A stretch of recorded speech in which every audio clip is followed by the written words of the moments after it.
Let me thank the organizers of this conference. In other words, of course, the Cebuano Study Center, Mamugna Anak sa Dagang, University of San Carlos, Department of Communications, Linguistics, and Literature, and the National Commission for Culture and the Arts. So my speech this morning is entitled Mariit Taglugar Aningalan Unsaon Pagluwas sa Nag-iisa Nating Kalibutan. So we are in the middle of an emergency, the environmental emergency. We have reached the point of no return.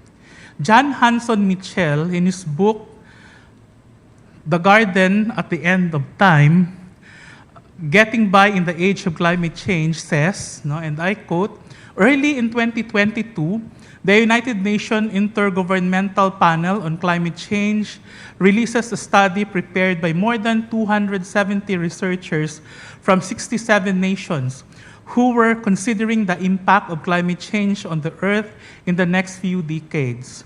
The study concluded that we have reached the point of no return, that the nations of the world are not doing nearly enough to protect cities, coastlines, and farms, and that the dangers are mounting so rapidly that they may soon overwhelm the ability of nature or human ingenuity to adapt, and unquote. And according to this IPCC report, the average global temperatures have risen approximately 1.2 degrees centigrade since the pre-industrial age, from 1850 to 2021.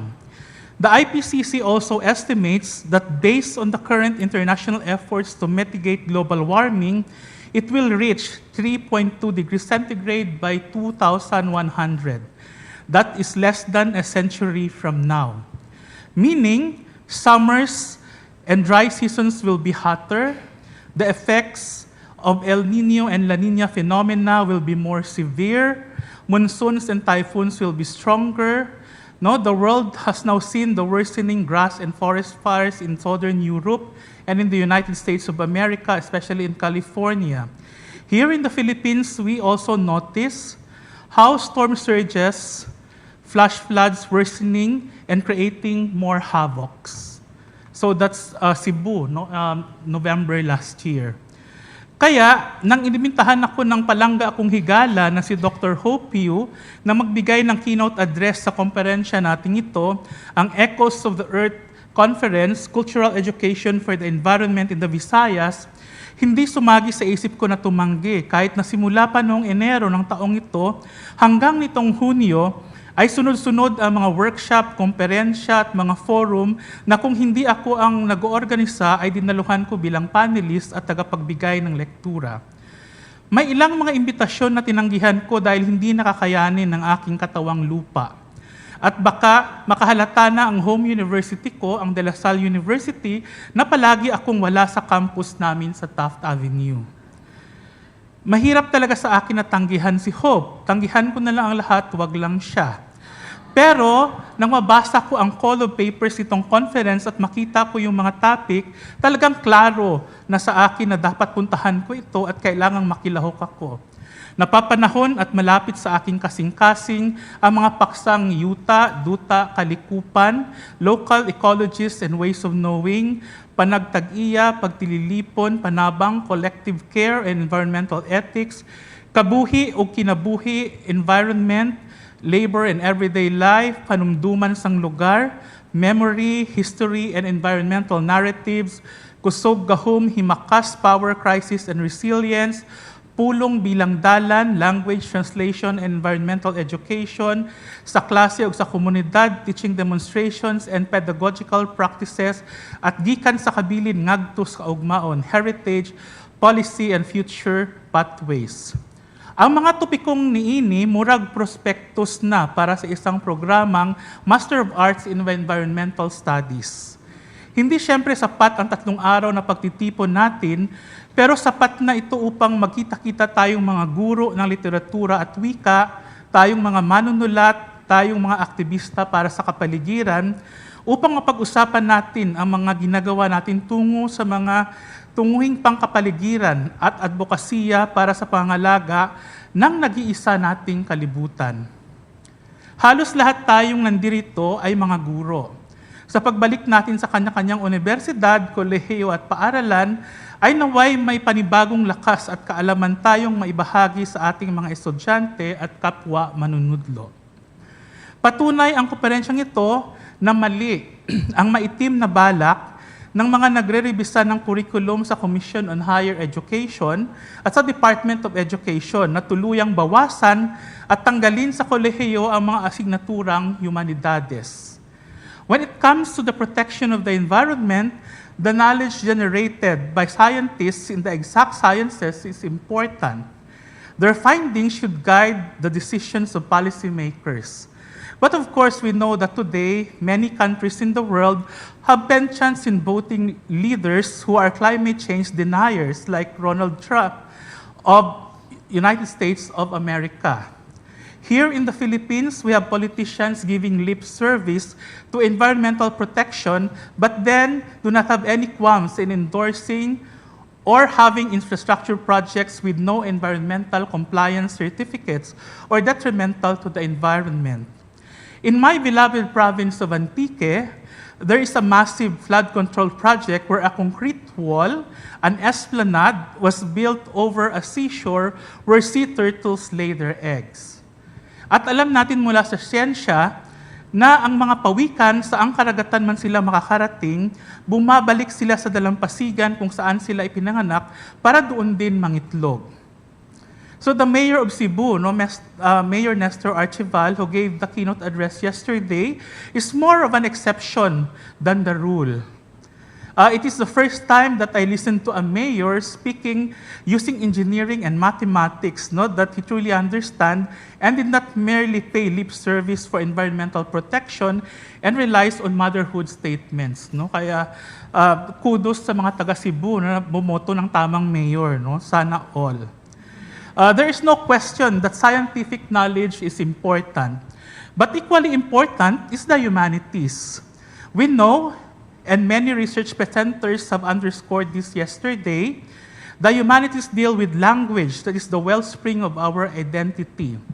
Humanities is literature that would make us imagine a better world and nurture our memories and sense of history.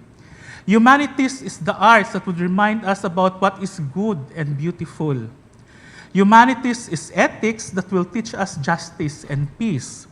Humanities will make us a better human being.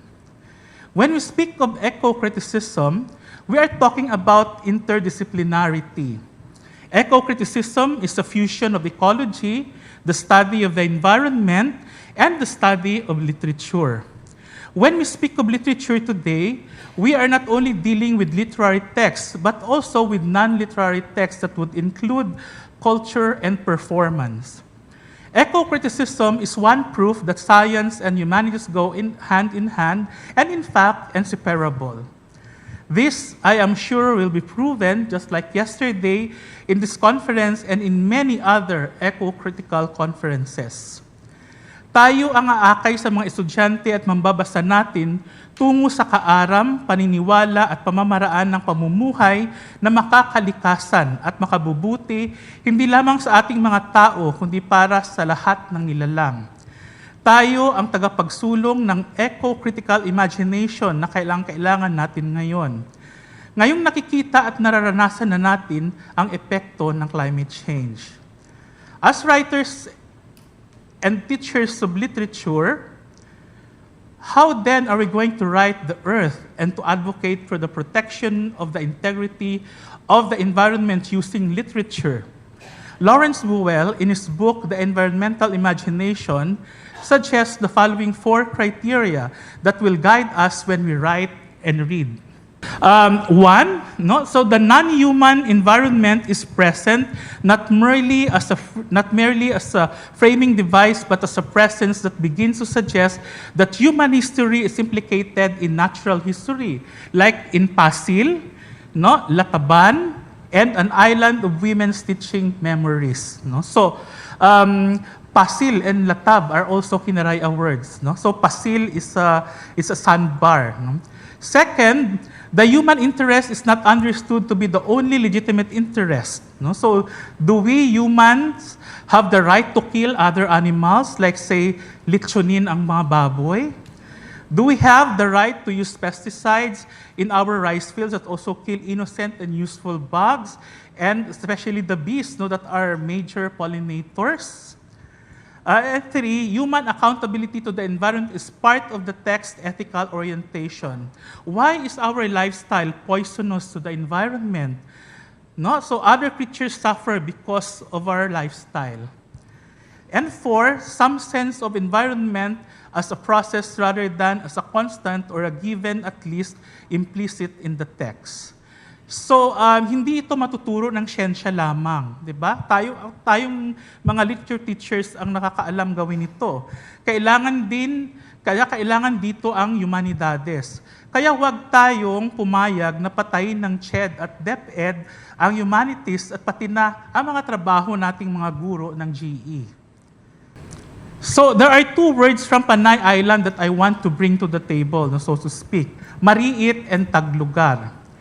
I grew up in a barangay by the sea called Maybato in San Jose de Buenavista, Antique. The Babaylan tradition is so alive in Antique. Antiqueña anthropologist Alicia Magos would call this the enduring Maaram tradition. She has a book of the same title with a subtitle, An Ethnography of a Kinaraya Village in Antique. When I was small, whenever I'm sick, my parents would bring me to two healers. One is a manugbulong, a manugloya most of the time, and the other one is a real doctor. Two desperate traditions, the Babaylanism and Western medicine. We did not see anything wrong or weird about it in our family. We have a family manugbulong and a family doctor at the same time. One will tell you to take a bath every day, the other will forbid you to take a bath within 3 days after the ritual of healing. When I was young, at the back of our house is a bamboo forest that we children were forbidden to play there, especially in the middle of the day, the Udtong Adlaw. And most of all during Tuesdays and Fridays, because the bamboo clumps is mariit, and there are malevolent creatures that we cannot see living there, the Taglugar. They are more powerful at noontime and especially during Tuesdays and Fridays. My lola used to forbid me to take a bath on Tuesday and Friday. And the nuns in our Assumption school told me it's nonsense. I can take a bath every day. In fact, it is required during class days. No? Pag nag-aalala ka sa Assumption, pati kuko mo i-check ng mga madre in the morning. Mariit, according to John Kaufman's Visayan English Dictionary, would mean haunted, weird, dreary, desolate, depressing, lonely, lonesome, inspiring, fear, and uncanny, said particularly of lonely places. A place that is mariit is haunted because it is inhabited by various Taglugar. The literal meaning of Taglugar is someone of the place, belonging to the place, or the owner of the place. Abalete, Lunok in Panay, and Dakit in Bohol is mariit because it is inhabited by an encanto or tamawo. In Greg Gerard's book, Eco-Criticism, is the environmental concept of wilderness, which is, he said, signifying nature in the state of uncontaminated by civilization. According to Gerard, and I quote, it is a construction mobilized to protect particular habitats and species and is seen as a place for the reinvigoration of those tired of the moral and material pollution of the city. Wilderness has an almost sacramental value. It holds out the promise of a renewed, authentic relation of humanity and the earth, a post-Christian covenant, found in a space of purity, founded in the attitude of reverence and humility, unquote.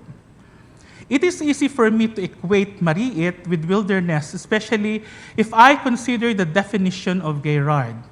I heard from someone, probably my creative writing teacher Leoncio Derriada, or from Magos herself, that mariit is the indigenous Panayanon concept of environmental protection.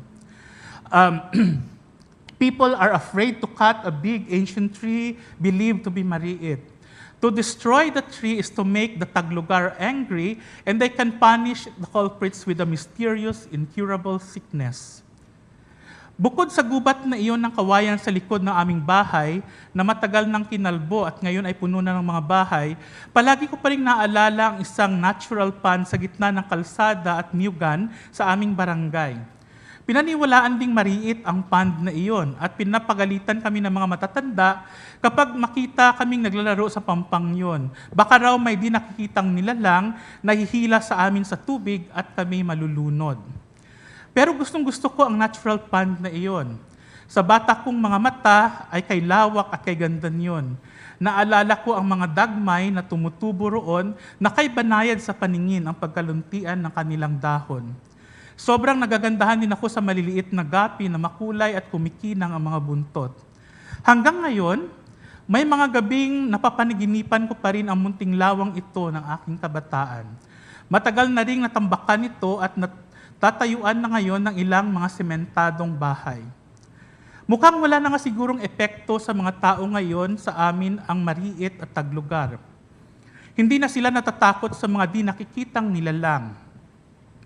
O di kaya hindi na sila naniniwala. Wala nang pakundangan ang pagkalbo na kagubatan ngayon. Pati ang mga bundok sinisira na para gawing panambak sa mga konstruksyon.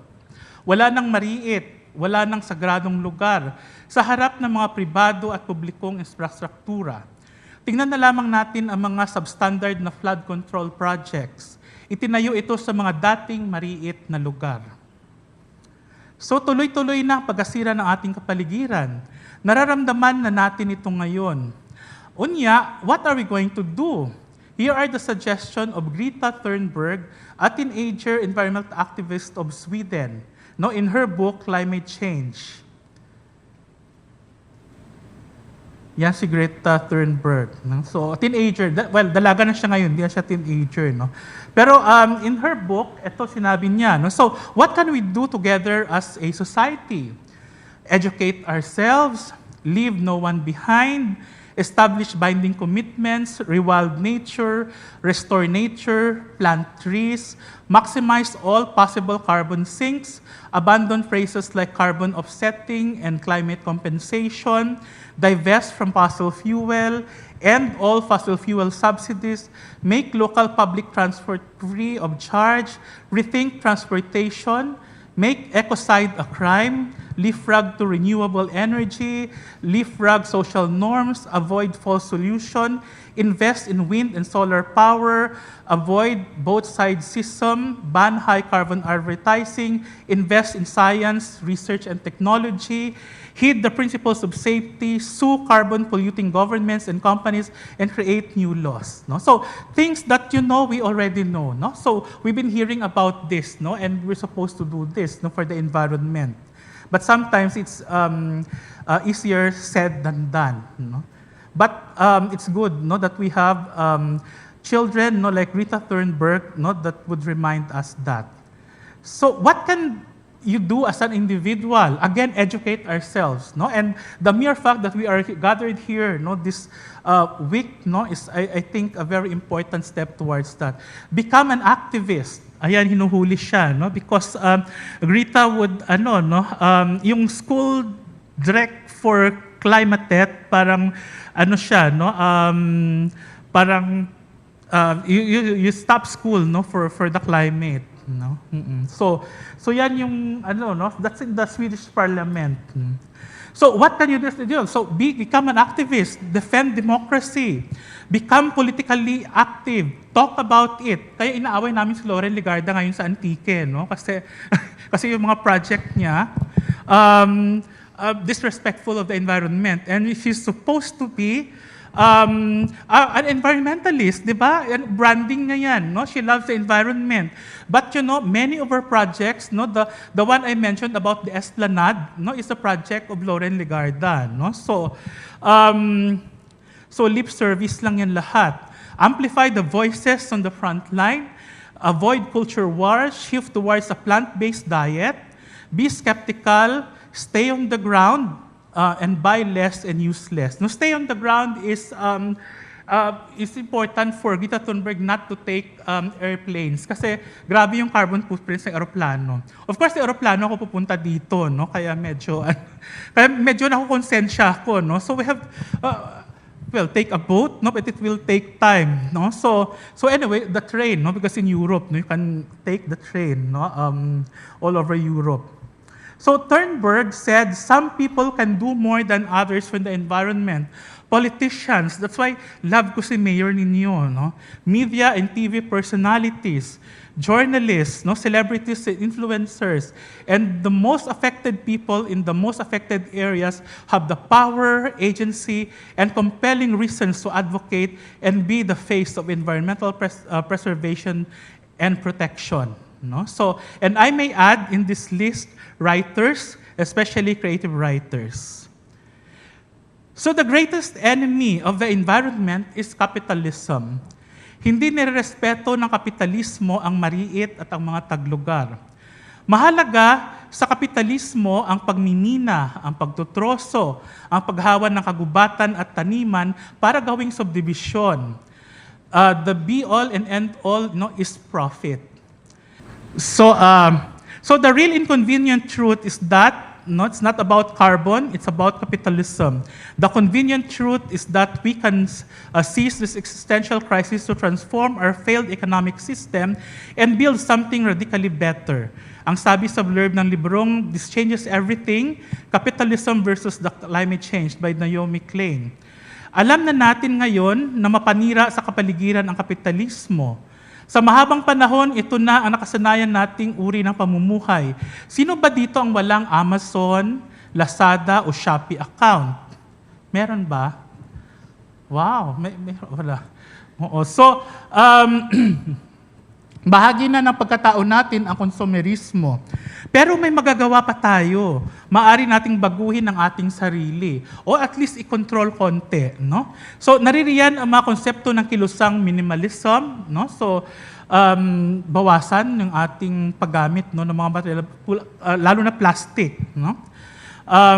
Living big in a tiny house, no? So isa yan sa mga favorite ko panoorin sa sa YouTube, no, yung YouTube channel na yan kasi gwapo yung host. Hindi, yung importante talaga yung yung idea niya about, sustainable living. Pero gwapo yung host, panoorin niyo. Renewable energy, recycling, organic farming, locavore. No, locavore, you only eat what is in the produce of the farmers, no, in the local, no. So permaculture, no, as opposed to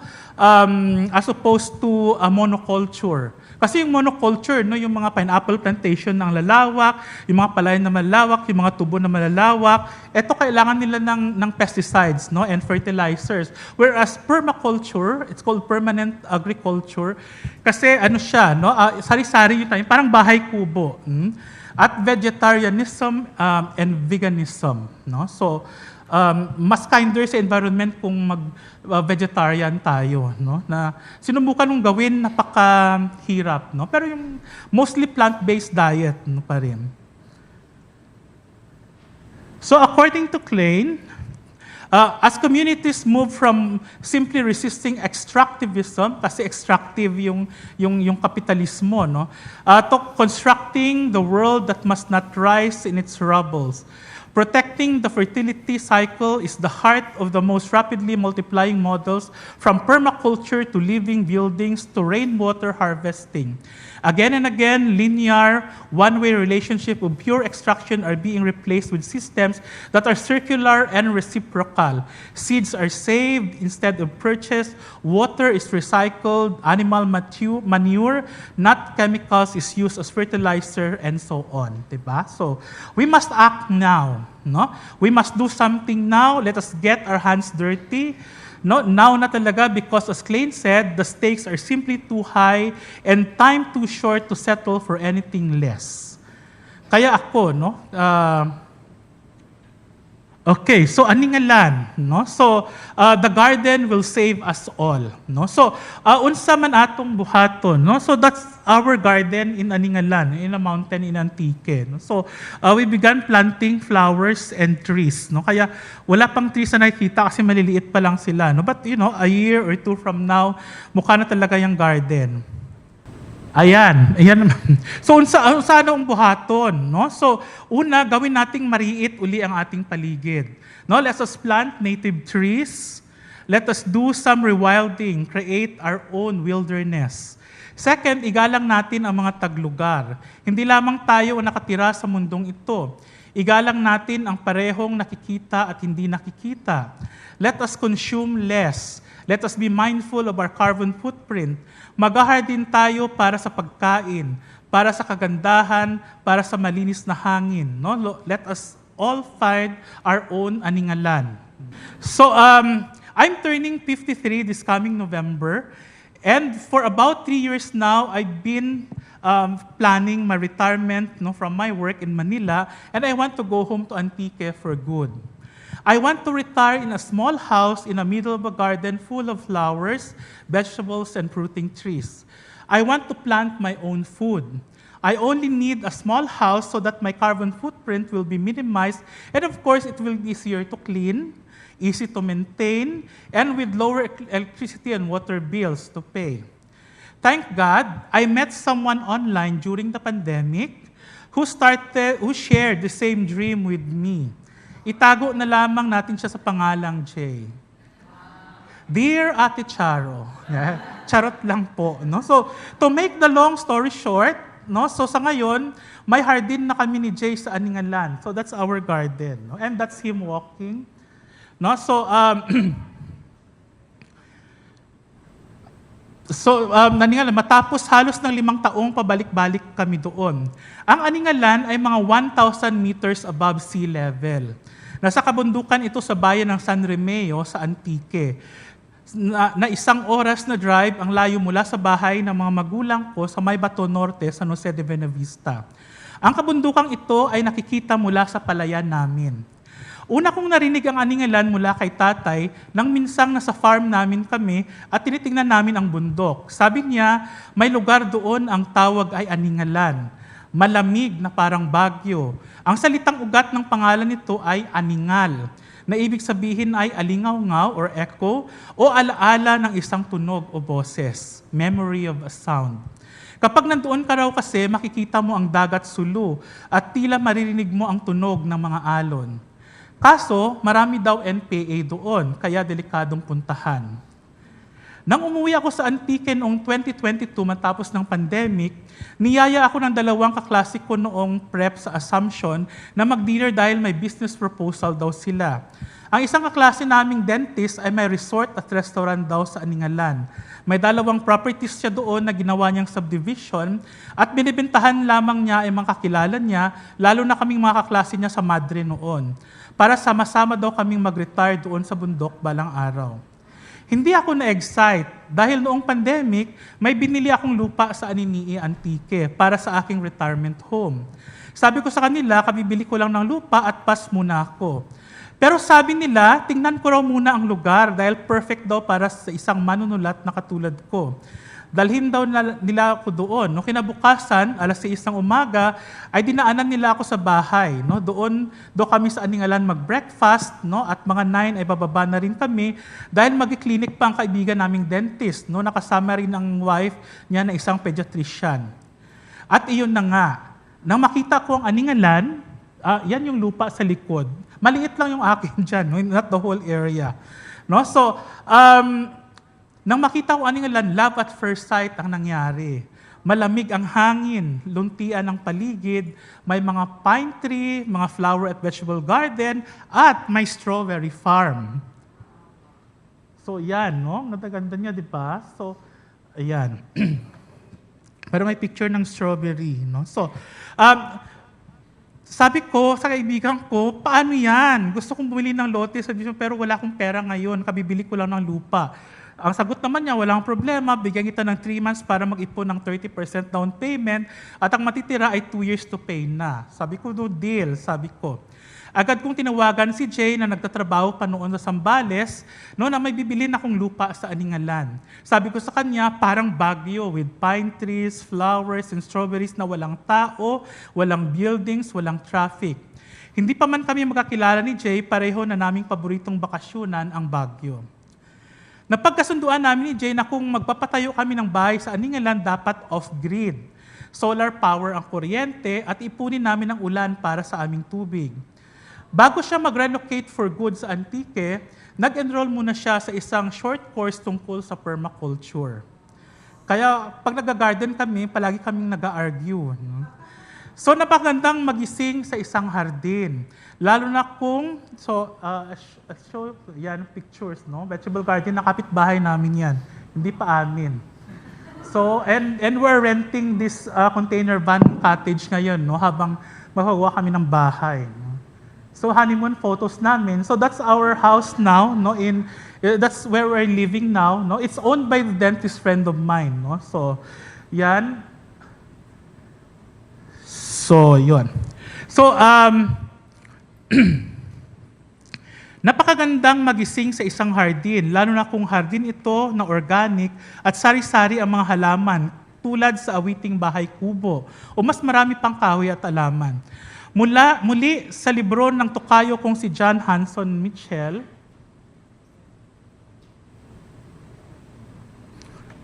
na The Garden at the End of Time, ibinahagi niya ang isang napaka-nindot na karanasan mula sa kanyang hardin sa lugar na tinatawag na Scratch Flat na nasa labas ng Boston. Ang ganda-ganda nito nung part ng libro na ito. No? So sabi niya, I went out early morning, sat down in the little clearing beside the greenhouse, and fell into another one of those drowsy daydreams in which time slows stillness. The magnolias and the early rhododendrons and azaleas were in full bloom, along with the forsythias and daffodils and narcissi and the tulips and hellebores, the hyacinth and periwinkles and the blue scillas, the weeping cherries and the peaches, apple and pear trees, and sounding out from the shrubs and trees were the Carolina wrens and the cardinals, the tufted titmice, chickadees, chirping sparrows, mourning doves, red-winged blackbirds, grackles, flickers, pine warblers, ruby-crowned kinglets, everyone in full song. Could it be that hope is a thing with feathers? This is hardly the best of all possible worlds, but it could be, I wonder, as Voltaire's contemporary Alexander Pope claimed, that hope springs eternal. No? So again, tayo lang mga humanities teacher ang nakakaalam ng a hope thing with feathers, di ba? That literary allusion. Of course, we know Voltaire's Candide. Di ba si Candide nag-garden, no, to save himself. No? And of course, Alexander Pope. No? Kaya, kailangan ng humanities. Hindi pa huli ang lahat, may magagawa pa tayo. In the words of feminist and environmental activist writer Rebecca Solnit, not too late. Pwede pa tayong sumulat tungkol sa kapaligiran. Pwede pa tayong magturo tungkol sa pangangalaga sa kalikasan. Kaya pa nating isalba ang kung anumang natitira ng maganda sa ating kalibutan sa pamamagitan ng pananaliksik at pagdodokumento. Maari pa tayong magsulat ng mga kwento at tula. Maari pa tayong maghardin. So bilang pagtatapos, ibabahagi ko sa inyo ang isang tula ko sa Kinaraya na isinalin ko rin sa Ingles at tinaltalan nitong Mayo lamang sa Poetry London. Tungkol ito sa aming hardin sa Aningalan. Siyempre, para ito kay Jay, no? Yung aking gardener, driver at sweet lover. No? Sangka kamalig sa Aningalan. Nagatindog ang gamay tanga kamalig sa Aningalan. Amo dya ang una natin nga balay, rugya sa bukid, nga atin nahamutan. Rugya, tuman ikaw karayo sa inyong balay. Sa siyudad San Juan sa Manila, ako sang oras lang nga pagmaneho halin sa may bato, ang baryo kang akin kabataan sa binitbaybay. Pero do sa wara lang ka natin ang diyang karayoon, hay nasadyahan kita mananom ka mga bulak, pine tree kag nanarisari nga laswa. May mga buslot pa ang dingding nga kawayan, wala pa na sementuhan ang salug. tamaan pa dya karamig nga turugan.